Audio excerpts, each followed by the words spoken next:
Assalamualaikum warahmatullahi wabarakatuh. Yang terhormat Ibu Dr. Sabar Warsini, SEMM selaku dosen pembimbing 1. Yang terhormat Ibu Nurul Hasanah, SST MSI selaku dosen pembimbing 2. Yang terhormat Bapak Ibu Dewan Penguji. Perkenalkan, saya Ismi Ramadanti dari Program Studi Keuangan dan Perbankan Syariah 8B. Pada kesempatan kali ini, saya akan memaparkan hasil dari penelitian skripsi saya mengenai analisis pengaruh fluktuasi nilai tukar rupiah terhadap ketahanan perbankan syariah. Latar belakang penelitian ini diawali dengan adanya fluktuasi nilai tukar rupiah terhadap US dollar secara signifikan selama periode 2015 sampai dengan 2019.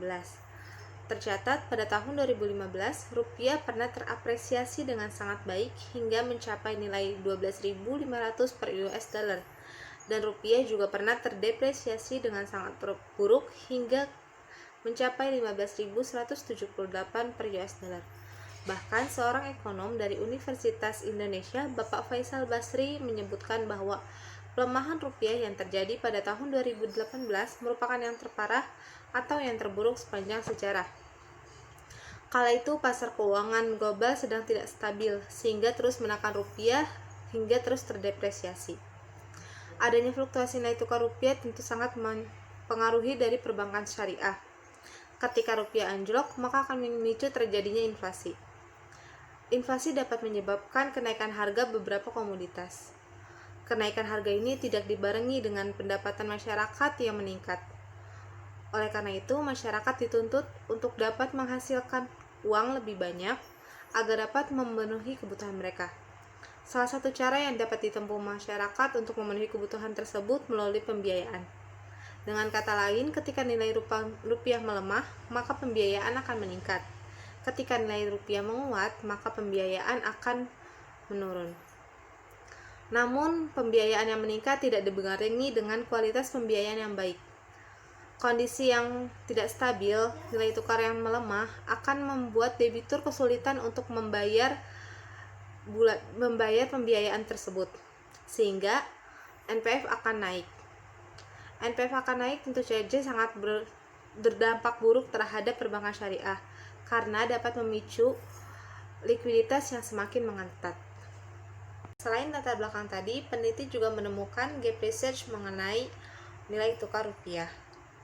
Pertama yaitu nilai tukar rupiah terhadap ROA. Penelitian pertama dilakukan oleh Swandayani dan Kusmaningtyas di tahun 2012. Penelitian tersebut menghasilkan bahwa nilai tukar rupiah berpengaruh signifikan terhadap ROA. Penelitian kedua yaitu Welta dan Lemiana di tahun 2017. Peneliti tersebut menyatakan bahwa nilai tukar rupiah tidak signifikan berpengaruh terhadap ROA. Gap research yang lain membahas mengenai NPF. Peneliti pertama yaitu Faiz di tahun 2010 menyebutkan bahwa nilai tukar rupiah tidak berpengaruh signifikan terhadap NPF. Peneliti kedua yaitu Sanusi, Rahman, dan Haryaningrum di tahun 2019 menemukan bahwa nilai tukar rupiah berpengaruh signifikan terhadap NPF. Berdasarkan gap research dan latar belakang tersebut, maka timbullah pertanyaan penelitian.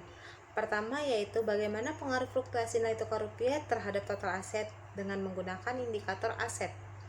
Yang kedua yaitu bagaimana pengaruh fluktuasi nilai tukar rupiah terhadap sumber dana dengan menggunakan indikator dana pihak ketiga. Yang ketiga bagaimana pengaruh fluktuasi nilai tukar rupiah terhadap penggunaan dana dengan menggunakan indikator total pembiayaan. Dan yang keempat bagaimana pengaruh fluktuasi nilai tukar rupiah terhadap permodalan dengan indikator CAR. Yang kelima, bagaimana pengaruh fluktuasi nilai tukar rupiah terhadap rentabilitas dengan indikator ROA, NOM, dan BOPO. Yang keenam, yaitu bagaimana pengaruh fluktuasi nilai tukar rupiah terhadap likuiditas dengan indikator NPF dan FDR. Berikutnya yaitu membahas tentang penelitian terdahulu. Penelitian pertama yaitu yang dikemukakan oleh Syafrida dan Aminah di tahun 2015, menyatakan bahwa kurs berpengaruh signifikan terhadap aset. Peneliti kedua yaitu Saihu di tahun 2017 menyatakan bahwa nilai tukar rupiah berdampak positif terhadap deposito atau dana pihak ketiga. Yang ketiga yaitu Rifai, Susanti, dan Setia Ningrum di tahun 2017 kurs berpengaruh signifikan terhadap pembiayaan. Yang keempat, penelitian dilakukan oleh Walta dan Lemiana di tahun 2017 menyatakan bahwa nilai tukar rupiah berpengaruh tidak signifikan terhadap ROA. Yang kelima yaitu penelitian yang dilakukan oleh Swandayani dan Kusumaningtyas di tahun 2012 menyatakan bahwa nilai tukar berpengaruh signifikan terhadap ROA. Yang keenam, penelitian yang dilakukan oleh Sanusi, Rahman, dan Herianingrum di tahun 2019 menyatakan bahwa kurs berpengaruh signifikan terhadap NPF. Penelitian yang terakhir yaitu dikemukakan oleh Faiz di tahun 2010 menyatakan bahwa nilai tukar rupiah berpengaruh tidak signifikan terhadap NPF. Perbedaan penelitian ini dari penelitian-penelitian sebelumnya yaitu pada penelitian ini menambahkan variabel rentabilitas berupa NOM, BOPO, dan ROA untuk mengukur dari ketahanan perbankan syariah. Kemudian ada kerangka pemikiran. Pertama yaitu nilai tukar rupiah memengaruhi aset dengan indikator total aset. Nilai tukar rupiah memengaruhi sumber dana dengan indikator dana pihak ketiga. Nilai tukar rupiah memengaruhi penggunaan dana dengan indikator total pembiayaan. Nilai tukar rupiah memengaruhi permodalan dengan indikator CAR. Nilai tukar rupiah mempengaruhi rentabilitas dengan indikator ROA, NOM, BOPO. Nilai tukar rupiah mempengaruhi likuiditas dengan indikator NPF dan FDR. Berdasarkan penelitian yang dilakukan oleh Syafrida dan Amina di tahun 2015 yang menyatakan bahwa nilai tukar berpengaruh terhadap aset. Selain itu, penelitian lain yaitu Tarmizi dan Moslihat di tahun 2017 juga menyatakan bahwa nilai tukar rupiah berpengaruh signifikan terhadap aset perbankan syariah. Setiap 1 poin pelemahan nilai tukar maka akan menurunkan aset perbankan syariah sebesar 1,73. Dengan demikian, berdasarkan hasil penelitian tersebut, maka hipotesis yang dapat dikembangkan yaitu hipotesis pertama, fluktuasi nilai tukar rupiah berpengaruh negatif signifikan terhadap total aset. Kemudian yang kedua yaitu berdasarkan teori yang dikemukakan oleh Seihu di tahun 2017, ketika produsen melakukan penambahan pasokan mengakibatkan ekonomi mengalami percepatan, sehingga bank akan lebih mudah untuk menghimpun dana pihak ketiga. Penelitian ini menyatakan bahwa kurs berpengaruh positif terhadap dana pihak ketiga perbankan syariah. Dengan demikian, berdasarkan teori tersebut, maka hipotesis yang dapat dikembangkan yaitu hipotesis 2, fluktuasi nilai tukar rupiah berpengaruh positif signifikan terhadap sumber dana. Yang ketiga, penelitian yang dilakukan oleh Dwi Jayanti di tahun 2017 menyatakan bahwa ketika nilai tukar tidak stabil akan memicu perekonomian yang juga tidak stabil dan dapat menyebabkan inflasi. Ketika terjadi inflasi, maka akan memaksa masyarakat untuk memperoleh tambahan dana melalui pembiayaan. Berdasarkan penelitian tersebut menyatakan bahwa nilai tukar rupiah berpengaruh positif signifikan terhadap pembiayaan. Maka, hipotesis yang dapat dikembangkan yaitu hipotesis 3, fluktuasi nilai tukar rupiah berpengaruh positif signifikan terhadap penggunaan dana. Yang keempat, CAR digunakan sebagai indikator untuk mengukur kemampuan bank dalam menutup penurunan aktiva yang terjadi pada sebuah bank yang merupakan akibat resiko yang dialami oleh bank. Salah satu resiko yang dialami oleh bank yaitu adanya fluktuasi nilai tukar rupiah.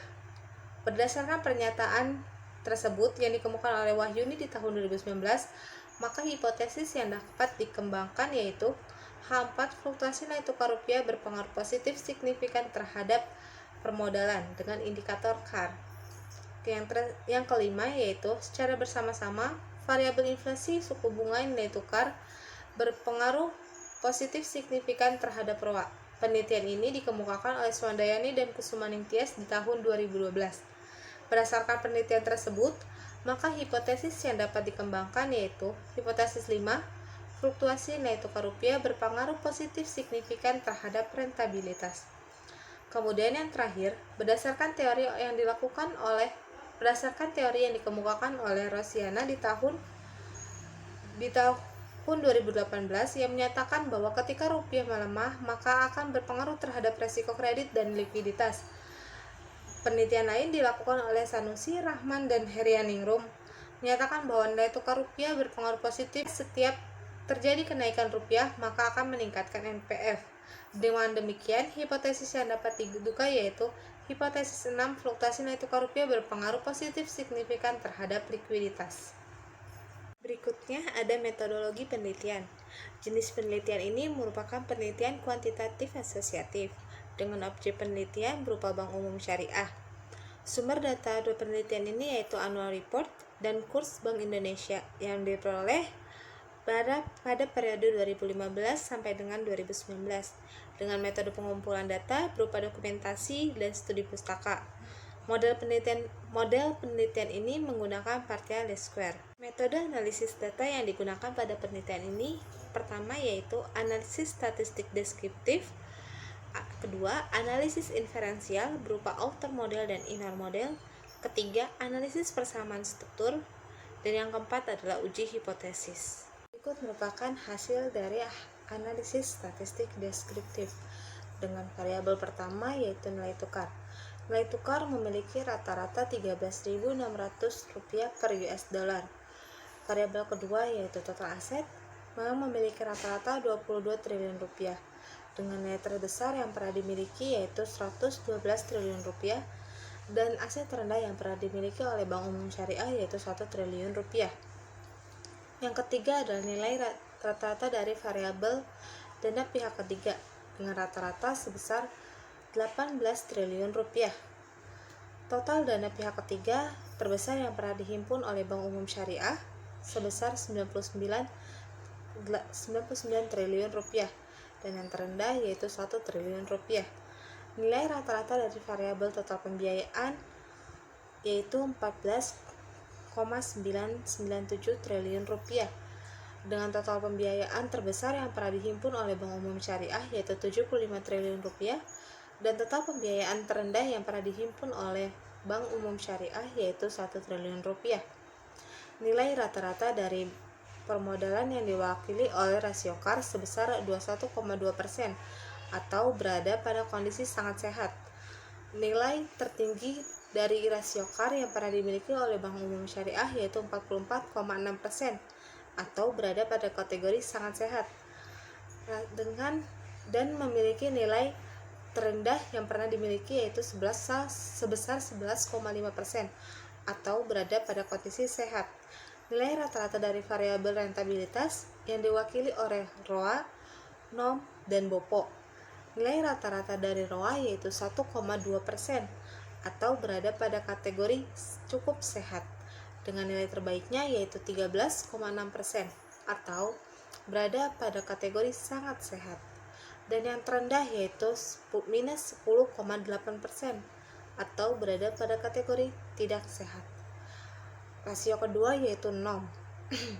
Rata-rata dari NOM yaitu 1,5% atau berada pada kategori kurang sehat dengan nilai terbaiknya yaitu 14,9% atau berada dalam kategori sangat sehat dan yang terendah yaitu minus 27,8% atau berada pada kategori tidak sehat.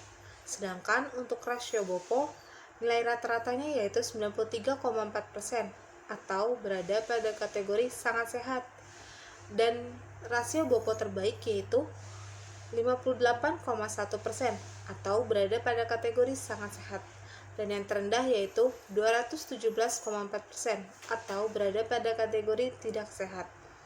Nilai rata-rata dari rasio likuiditas yang diwakili oleh NPF dan FDR. Nilai rata-rata dari NPF yaitu 4,1% atau berada pada kategori sehat dengan nilai terbaiknya yaitu 0,3% atau berada pada kategori sangat sehat dan yang terendah yaitu 22% atau berada pada kategori tidak sehat. Untuk rasio FDR dengan rata-rata 87,1% atau berada pada kategori cukup sehat.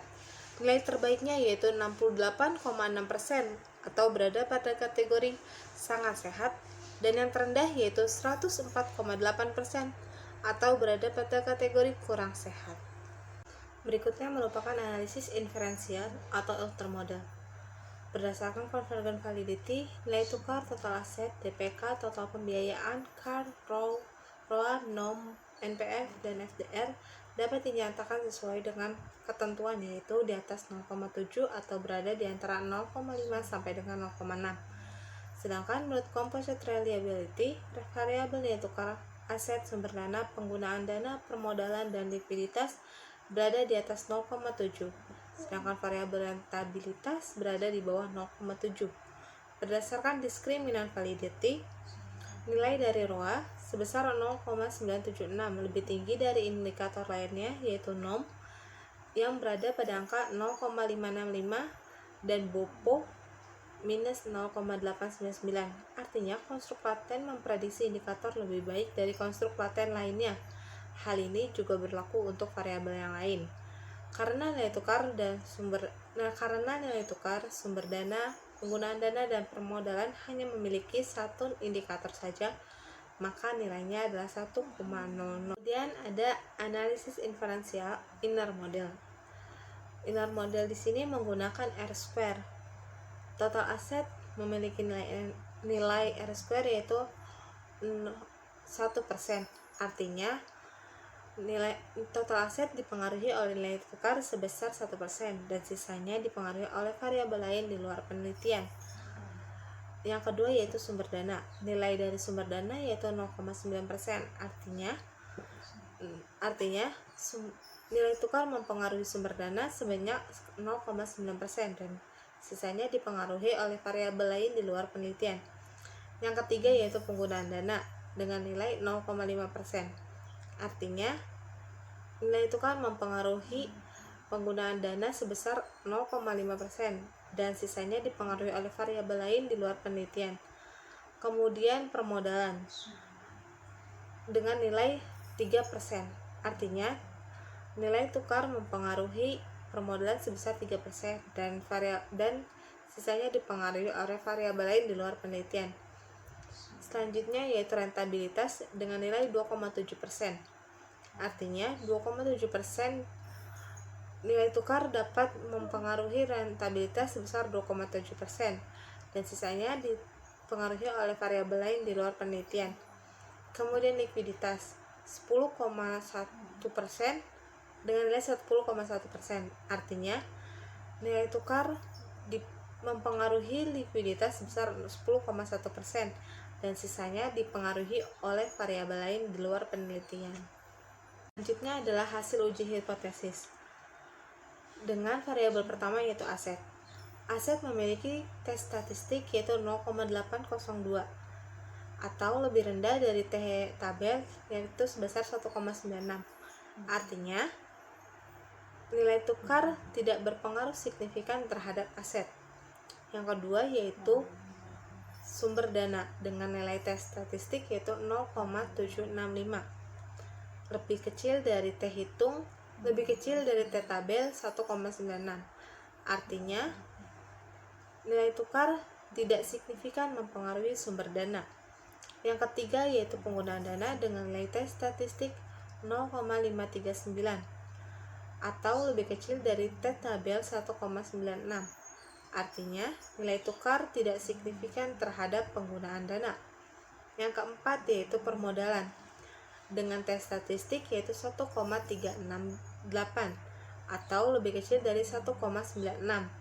Artinya nilai tukar tidak signifikan mempengaruhi permodalan. Yang kelima yaitu rentabilitas dengan nilai tes statistik yaitu 0,803 atau lebih kecil dari 1,96. Artinya nilai tukar tidak signifikan terhadap rentabilitas. Dan yang terakhir adalah likuiditas dengan nilai tes statistik yaitu 3,491 atau lebih besar dari 1,96. Artinya nilai tukar berpengaruh signifikan terhadap likuiditas dengan original sampel yaitu minus 0,319 atau berpengaruh negatif signifikan.